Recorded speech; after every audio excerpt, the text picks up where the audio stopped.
Hello, everybody. Thank you for joining the Great Dynamics podcast. With me, your host, Ahmed Hassan. And in celebration of the Great Dynamics Intelligence Tradecraft Week, we're going to do a special edition. So this week, I thought we would round up some of the tools our podcast guests have recommended and used in the real world. We'll be covering social media tools, advanced search techniques, monitoring services, AI, and more. First up is OSINT veteran Benjamin Strick. He is the Director of Investigation Center for Information Resilience, a contributor at Bellingcat, and has previously worked as an investigator for BBC Africa Eye. Here's what he has to say. I would love to hear any tools that you're looking at and that you're using that you can't believe that are real. Sometimes I have that. I think I've been getting more into, I'll steer away from complex tools and corporate tools because I think there is such power in getting back into basics. There's really cool tools out there like, and ones that might be phased out one day. I remember the great Facebook collapse where we had tools like Stalk Scan or things like that, where you could see basically through library searches every photo that someone was indexed in. Sadly, that got kicked out the window in 2019. We have Who Posted What, which is a great one. So Who Posted What is a really good tool for Facebook to search for a specific term on a specific day. There's a lot of creativity around that, but I think just going back to basics and the best hacker tool of them all being Google, that Google search bar is an incredible beast when you plug certain binary searches in there with certain what they call Google Dorks or Google hacks, but the kind of searches that you can do in there can reveal passwords, can reveal documents about different governments around the world that shouldn't be public but are, that can find out such information, whether it be Russian leaks, what Wagner is up to, and all that sort of content right from Google's search bar. The same thing you type in when you're looking for a 30-day fitness plan or where your nearest cafe is. So I would say that one. And I think the other best hacker tool of them all is the right click and inspect to see the source code of a page. The amount of information that is on different websites that's not naked to the visible eye unless you right click and inspect is such a cool tool. So that right click on any browser and view page source and inspect can open up such amazing content to the point where I remember one investigator or titled hacker that did that same tool and was able to enter the flight booking account of the Australian Prime Minister and find out his private details, change the booking if you wanted to, all from a right click and view page source. And it's like getting back into the simple tools, I think, is a strong point. And I'd probably say that to any junior investigator, right? Anyone beginning in the field. Don't try and do the massive, complex, mad things that everyone's doing with huge data visualizations and big team projects that are probably only possible with a lot of funding, grant funding or corporate funding. But master the basics, because unlike the tools that I've spoken about that have been wiped out by Facebook access restrictions and things like that, those view page source tools or Google search bar tools, those tools will be around forever. And that's the kind of stuff that you can build off of with big investigations. Next, we have Jordan Ponath. Jordan is a senior threat intelligence analyst at Lockheed Martin. Him and his team specialize in OSINT, open source intelligence, and HUMINT, which is social media intelligence, to identify key threats to his organization by sifting through vast quantities of information. What tools do you like? What tools you don't like? Can you go a little bit into that? Yeah, sure. I mean, I think this is kind of like every OSINT analyst's kind of favorite thing in a way. Like, how guys like to talk about sports and cars and if you're in the military, you talk about guns. I think OSINT analysts like to talk about tools a lot, which I'm all for it. I think tools are awesome. I don't think they're at the end all be all what it means to be an OSINT analyst, but yeah, I could talk about tools all day long. Go ahead. Yeah, right. Something on a previous podcast you had, it might have been maybe one or two podcasts ago, you're talking to a guest, and forgive me, I can't remember his name, but He mentioned one of his favorite tools was just using Google Dorks, and I cannot agree. I cannot agree anymore with that. Yeah. But yeah, Benjamin Strick. Yeah. When he said that, it felt like he was speaking to me because Mm-hmm. I think Google Dorks are looked over often because they're pretty simple. They're not, that complex. But I will say, if you were to look at the tools I use throughout the day, Google Dorks is definitely the most common one. I mean, so much so that I use it in my personal life when I'm looking up things on Google and I know I need to find a specific file type for something, or I need to look for a specific phrase. I'll use a Google Dork to do it. So Google Dorks all day long. I think the amount of information that Google has been able to capture and using something as simple as a Google Dork to really refine the query that you want to find the information that you need, I think is amazing. And so I think any OSINT analyst who, is worth their salt would really be wise to leverage Google Dorks. And once again, I know it's a kind of an elementary tool for OSINT analysts to use, but it's something I use every single day. And so, yeah, that's kind of the number one tool that I definitely use is Google Dorks. Another tool I use, it's funny, it's not necessarily a tool, it's more of a library of tools. So it was actually created by, I think his name is Micah Hoffman from the OSINT Curious project, one of the founders from there. He created what's called the SMART tool, which is essentially an aggregation library of a bunch of Start Me pages that use OSINT tools. So if anyone listening doesn't know what a Start Me page is, it's pretty much a big web page that holds links of whatever you would like. It could be recipes, it could be OSINT tools, it could be whatever you want, but it's essentially a big library of links. And there's multiple Start Me pages. I mean, there's dozens, if not potentially hundreds of Start Me pages that are dedicated to OSINT tools. And so he created one tool that aggregates all of these OSINT Start Me pages into one tool, into one library. And so if there's ever, a need for me to find a tool or some type of function that I just currently don't have, that I don't have bookmarked, I'll go to his kind of SMART tool and I'll look it up. So if I need some type of collection tool for Instagram or TikTok or something like that, I'll go to his Smart Me page or his SMART tool and I'll type in TikTok, I'll type in Instagram, and it pulls up all of the Instagram or TikTok tools that are located in all of these Start Me pages. And so that is a very easy way to find the tools that I need. So it's kind of a tool of tools, if you will.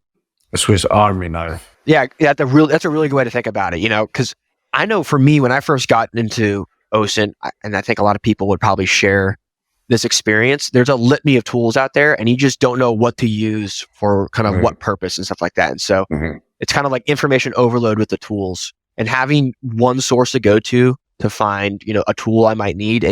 It makes my job a lot easier and allows me to focus more on my work and less on trying to find tools that aid me in my work. So yeah, there's that one. And then I just had two more I actually made note of before I came on. So I mentioned Twitter a lot. So my team, we love Twitter just because of how many people on there and how much data is there. This shouldn't come to any surprise for anyone who's been in the OSINT sphere for a while. TweetBeaver is probably my second go-to tool, just with the amount of functionality it provides from the Twitter data. Being able to see, very quickly relationships between accounts or mentions of certain keywords by specific accounts.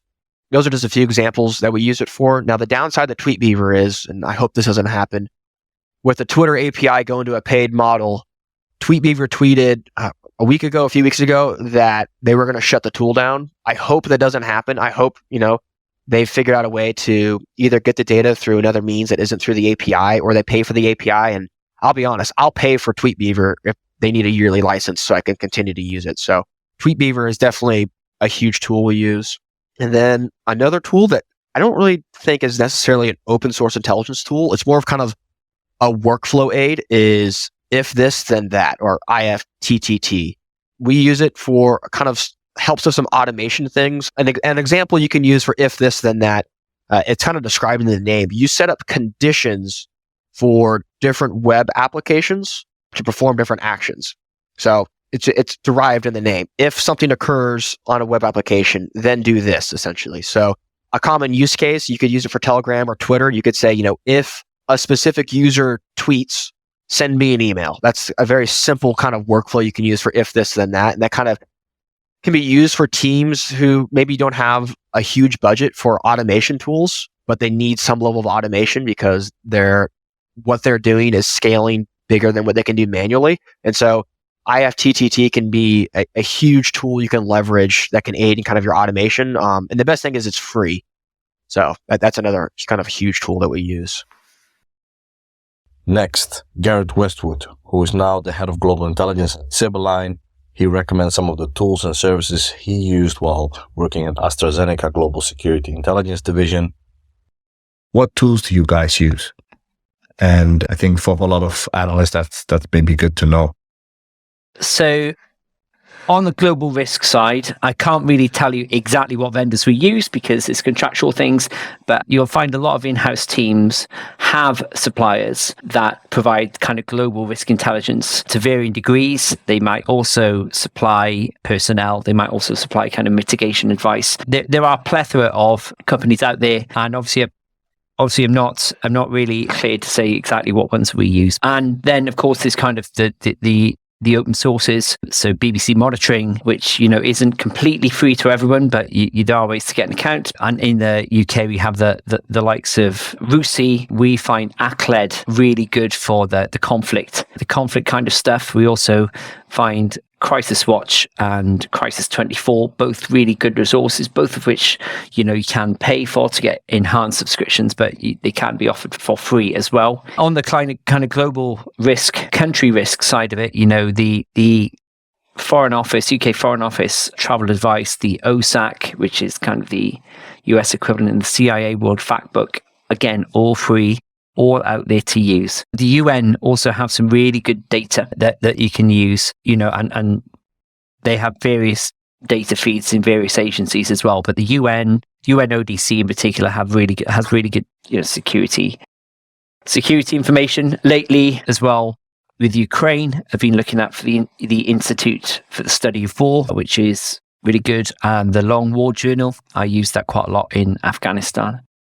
So that's kind of just a smattering of, I'd say, operational and strategic vendors and resources, none of which I'm endorsing, but all of which are available. We also then have kind of more tactical capabilities. Our Global Security Operations Center has capabilities that can kind of pinpoint social media posts and incidents occurring on a map and then communicate those out. I think the big players are so few and far between. There's so many folks that are trying to do it. I'd be probably disadvantaging one to mention the other, but there are loads out there, that vary in cost, vary in quality. And I'd say on that side of it, the global risk side of it, a fused approach is best because there isn't one vendor that does absolutely everything. That's why many exist. That's precisely why many exist, because not one does absolutely everything, whether you're talking tactical or operational and strategic. So on the open source intelligence kind of investigation side of it, we use link analysis software. There's lots of link analysis software out there. There's Maltego, which is a great open source tool that you can actually kind of attach several different data feeds into Maltego via an API platform. So we use a link analysis software that also has open source data feeds behind it. But then we use kind of traditional open source intelligence, right? So we have several Start Me pages that we've managed to pick up from training courses and LinkedIn posts and Twitter posts. The tools for that change all of the time. So I'd say there are lots of tools out there. Get on social media, because if I say a tool, that tool could be defunct by tomorrow when this podcast go out, or next week when this podcast is published. So I would definitely say follow some also into groups on LinkedIn and Twitter, and you'll get an idea of some tools to use. And if you're lucky, you might get a Start Me page that you can use. I definitely think, again, on that side of it, there's no silver bullets. Our link analysis software is excellent, but we often have to accompany it with traditional open source browser-based open source intelligence. And there are, several vendors then out there that will kind of do a bit of both, that can curate and scrape things like the dark web, and that can look at social media across the piece, do the translation, categorize it into whichever Boolean strings you want. There are loads of them out there. And again, any other vendors that I've encountered not mentioned there, I'll probably cease to be on their Christmas card list. But honestly, there are so many. But those are the sorts of things that we use and other multinationals use to get curated insight that they can then further kind of wrap up for their internal stakeholders. Paul Scharre is our next guest with some recommendations on where to learn about more technical aspects of AI and machine learning. Paul is a current Vice President and Director of Studies at Center for New American Security. He has previously worked in the Office of the Secretary of Defense, and he's an ex-US Army Ranger. If somebody's interested in AI, in machine learning, maybe not from a scientific perspective, but to understand it a little bit better, outside of your great books, Army of None and Full Battlegrounds, what can you recommend? I think it's really important for any technology area, whether it's like cybersecurity or AI, to be able to get into the technology and understand it. Because I am in so many conversations with people where it's very surface level, and you can tell that people are talking about the idea of AI, but not the technology itself. And you hear people talk about it, and I'm like, that's not how it works. That's not real. Like, it's just, you're talking about something else, not what people are actually doing in labs. So I'd say it's really important to dig into the tech. Couple resources for doing so. One, there's an AI research group that studies trends in AI called EPOCH. It's spelled like Epic, EPOCH. They do amazing work looking at trends in data and computing power and algorithmic progress. Really valuable sort of quantitative analysis. It's great for helping to understand where this is going. If you want to dig deep into kind of the cutting edge of AI technology, I would look at the AI research group Anthropic. It's an AI startup spun out of OpenAI. They're doing tremendous work in large language models. They publish their research papers on their website to try to understand what's going on. If you're looking at something like ChatGPT and you're like, this is weird, what is going on? The popular media stuff is fine, but if you want to get below the surface and look at what's actually happening, I would say go to Anthropic's website and look at their sources.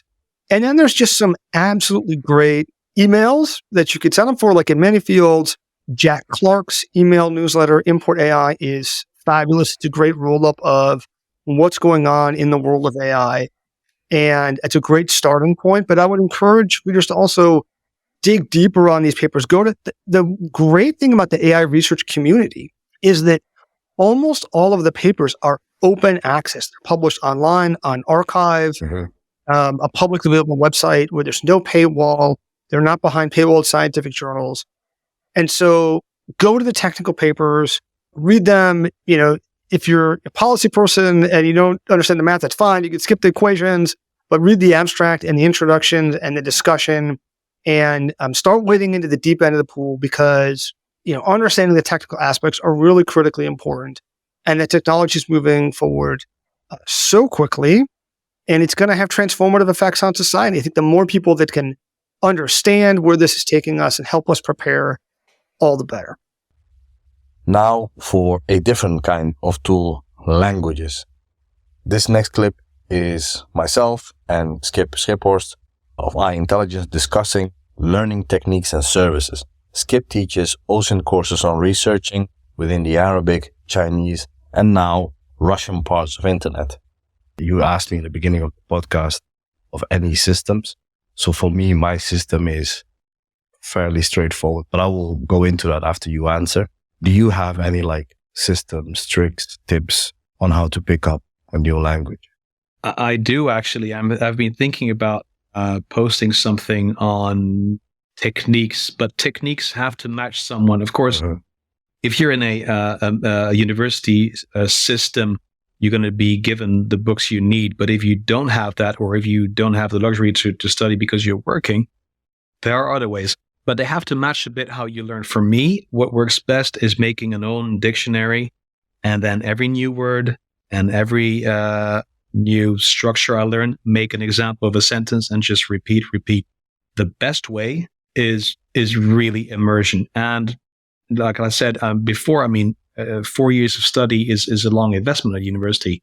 What you also can do is, I think the best way to study a language, or just to learn the language, is to immerse yourself in a language. I know tons of people that have worked and studied in China for 2, 3, 4 years and just can barely get by in Chinese because they've just stuck to speaking to Italians and Spanish people and French people using English. Right? My progress really kicked off when I was in China, and I didn't go except doing workouts with my fellow Dutch students when I was there. I just focused on speaking as much as possible with the local people, especially not with English-speaking people, and just sticking to that language. Immersion is the best, right? So whether it's Arabic or Chinese or Russian or Spanish or whatever there is, in some instances, you're better off just going somewhere and invest some time, 2, 3, 4 months, whatever it is, and just immerse yourself. Buy your bus tickets, buy your food or noodles, ideally noodles, of course, but just immerse yourself, stay away from English-speaking people, and that works the best. And there's, if you can't, and nowadays, of course, we can travel so much more and restrictions are being lifted. There's so many applications and websites and tools out there that can help us study. Everybody's been talking about Duolingo. I never used it, but I delved into it a few weeks ago for Russian. It's kind of funny. For me, the ones I like is a Rosetta Stone, which recognizes your voice and tells you, hey, you got to change this or you got to change that or say it again. But I would say definitely the best there is to go to places and speak with people. I mean, if you can't travel because you're bound to local work, then find a place where they speak that language, right? If you're learning Arabic, find a place where people drink tea and spend some time there. Order some food in Arabic, order your coffee in Arabic. If you find whatever language there is, try and find a local spot where people speak in that language. I think the most difficult tool there is to get is motivation and discipline, but that's with everything, right? Absolutely. Just sticking with it. It's also good if you have a reason to stick with it, right? I agree. Right. If it's for if you want to work somewhere or you want to travel somewhere, you want to pick up a language, those are motivations, right? To learn it. And precisely. Right. So for me, it's funny, but my partner is Swedish. Or Swedish speaking, let's say that. And for the longest time, I've been told, you need to learn the language. And speaking Dutch and German, Swedish is not that big difference, right? However, I realized for myself that the motivation is that I want to be able to speak with a family that doesn't really speak English that well.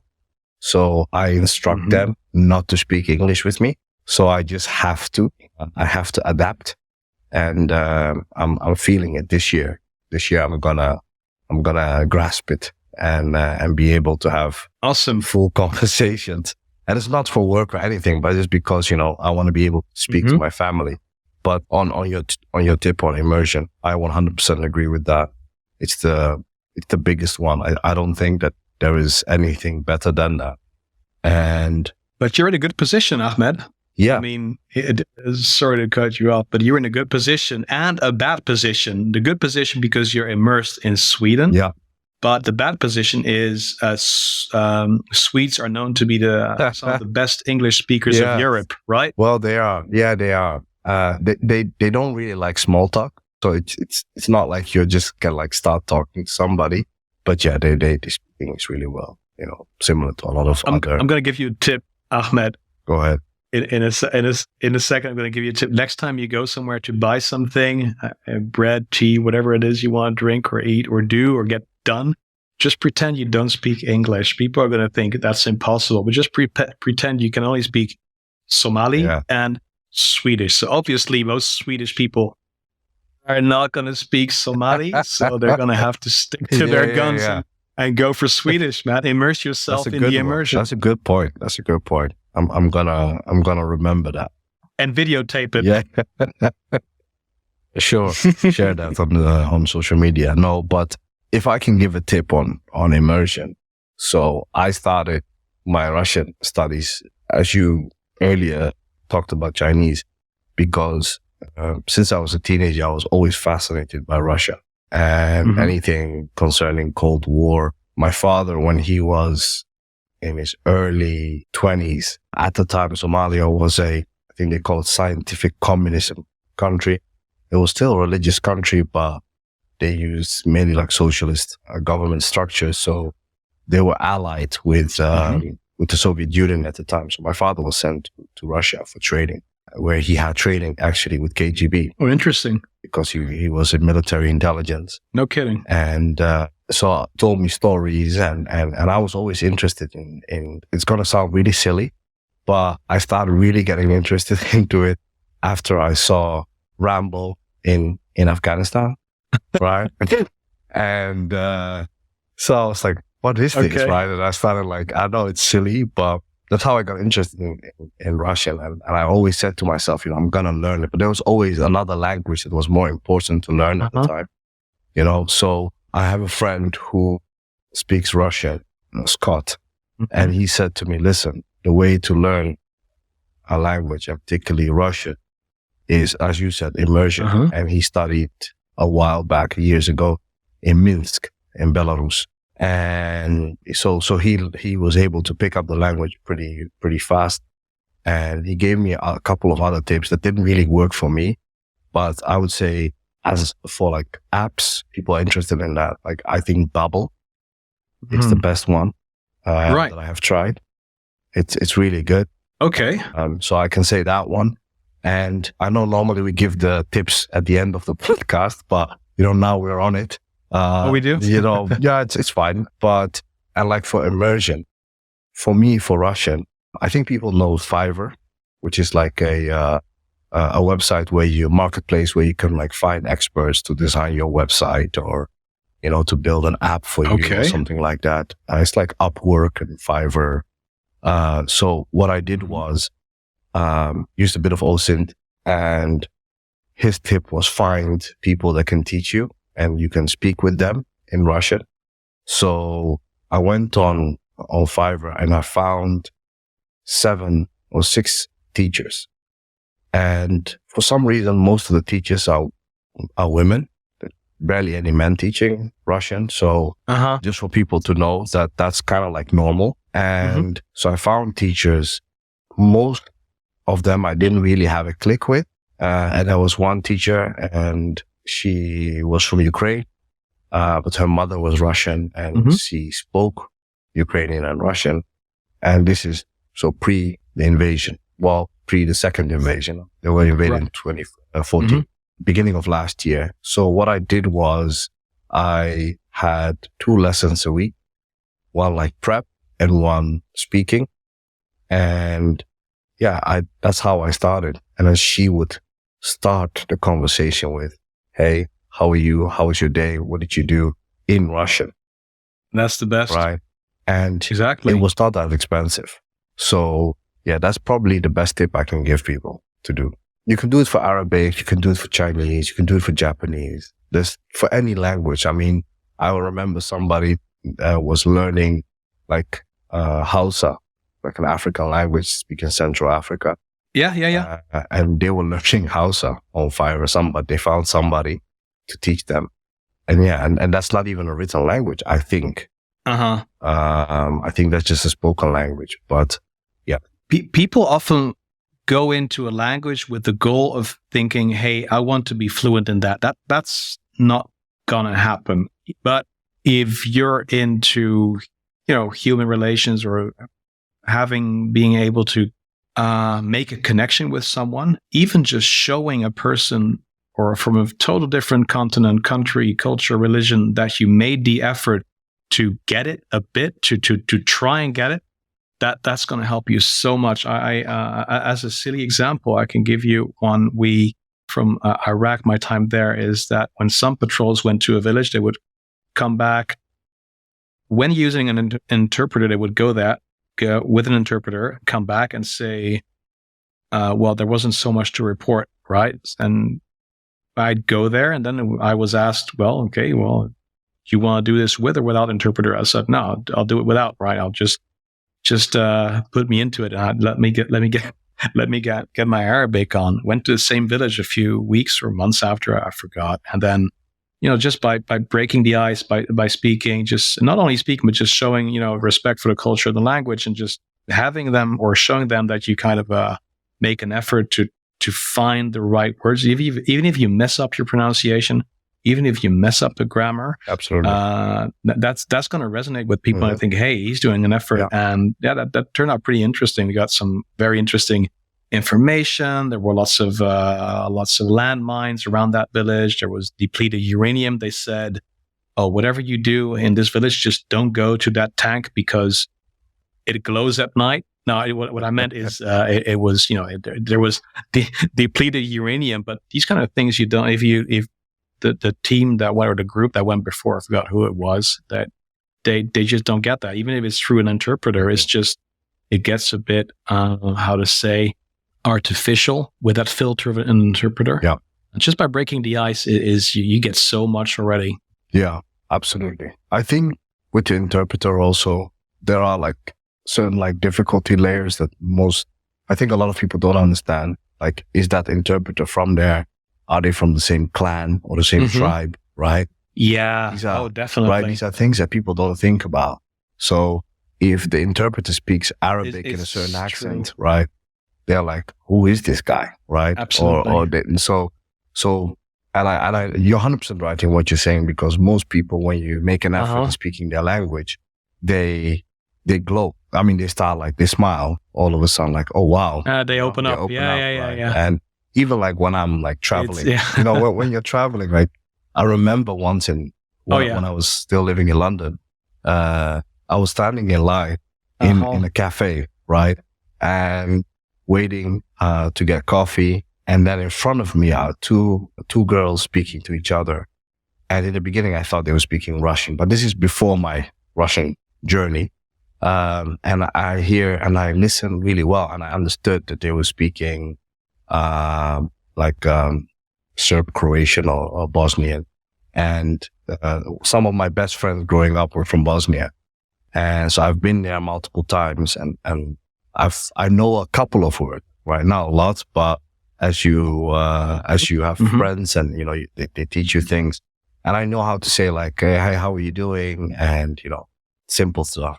Right. So I say only how you're doing, and they were so happy, right? Because they were like, oh, somebody speaks our language. Oh, can we ask you like how to get to this and how to get to that? And I was like, well, I don't know if my language is that good, but it really helps, as you said, it breaks the ice. But you break the ice. Yeah, absolutely. No, definitely. Even if they speak English, if that's your first attempt when they tell you where they're from, yes, they're like, oh wow, I'm happy that you did that. Yeah, that's definitely. And I think many people are kind of scared. Sometimes if you feel, how to say, assertive about yourself, I think you say in English, and you're not scared to make mistakes, not scared to make a fool out of yourself, learning languages is a pretty safe environment, unless you really offend someone, but then you really have to make a mistake with your translation. But it's pretty safe to try out your languages with people. Yeah. And usually people will be kind of patient and understand, oh, he's trying to make an effort and everything. But it really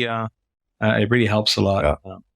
Even like, I think what you said there, like, even if you make a mistake and they laugh, it's good, because they're like, all right, you said that wrong, but we know what you're trying to say, or you're making an effort, right?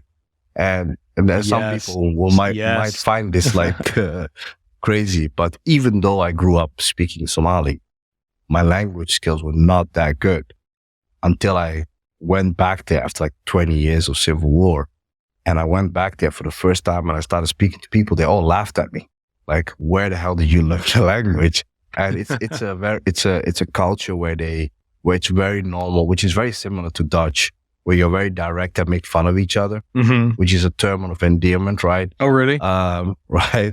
So I think also that's why Dutch people have an easier time maybe speaking languages, because you learn to be very direct and very not scared to speak and to express yourself. No, I think if you're exposed until a certain age to foreign languages, even if you don't speak those languages, I think it's until 10, or like I said, I'm very horrible at numbers, but until 10 or 12, your brain is just a sponge. And if you're even exposed to other languages, even if you don't speak them fluently, your brain as a young kid is going to accept, okay, so there's different structures in languages. A verb doesn't necessarily need to be there. It doesn't need to be here. And then that helps you a lot at a later stage when you're 30, 20, or 40. like you and I, learning Russian. I mean, you're 25, right? No. 26. No. It makes it. I wish. My knees aren't. Okay, good. It makes it, if your brain is already trained to accept that there's different grammatical structures, it makes it a lot easier. That's why. And I think there's an over-reliance on English for Dutch nationals when they go abroad. They just, that's fine. I've got my international language passport, which is English. I can open every door. That's right. That's correct. But sometimes you're going to have to go a bit further than there, and you don't need to be fluent. Just a couple of words, sentences is just going to help you. And then it's always okay, right, to switch back to English afterwards. Yeah. That's all good. But you did the effort to show a few things, saying, hey, hello, or thanks for inviting me to your home, or whatever it is, right? Yeah, absolutely. Breaking the ice. No, absolutely. And I will tell like one, I think, kind of like a funny side story. When I was a kid, I think I was 4 years old, I left Somalia, and I ended up, I'm not going to go into the whole story, but I ended up living with my aunt and uncle in Iran for 2 years because the civil war started in Somalia, and I was kind of like stuck there because my parents couldn't travel or not directly travel. Yeah. So I lived for 2 years in Iran, from age 4 to, or 5 to 7, something like that, before I got to the Netherlands. And I spoke Farsi, even though I went to an international school. I learned to speak Farsi because I had friends there. And I don't think I've ever talked about this, but yeah, so I spoke Farsi, and I came to the Netherlands, and I remember speaking Farsi with other Iranian kids. And awesome, because I learned Dutch, I went to school, I forgot completely the language, right? However, when I hear people speaking today, I can make out what they're saying just because of, those 2 years as a kid that I've heard the language and I spoke it. And probably that should have been the first language for me to learn back again. But I never got to it. But it's interesting, like how you can pick up languages as a kid and like forget as easily. Yeah, and reactivate the brain. I mean, if you were to go to a place tomorrow or a cafe or for a few days in a row or go to Iran and be exposed to language, you'd pick it up within no time. I mean, I grew up learning German as a secondary language. I wasn't very good at it usually, but when we did go to Germany, we usually go to Germany to do parachuting and everything for about 2 or 3 weeks in a row. After a day or two, it gets activated, and then that section of the brain is given a nudge, and then you start, because it's been dormant for some time, it gets activated again. Yeah, it's actually pretty interesting how that works. Yeah, very. Thank you, everybody, for this short but to the point Tradecraft Week episode. Next week, we will go back to our normal podcast. I wanted to say thank you guys for the support. Please, if you're listening to the podcast, and particularly on YouTube, Apple, or Spotify, subscribe, like, and give us ratings, whatever we deserve, if you can, 5-star ratings, and give us feedback. We would really appreciate that. One more thing, because of the Tradecraft Week, if you use, in all caps, Tradecraft in our subscription store, you can buy only annual subscriptions, by the way. You can get 30% off. So that's for the secret and the top secret, which gives you access to all the content that is behind the paywall or within our community. Thank you guys again so much, and have a great weekend, and talk to you guys soon. Bye.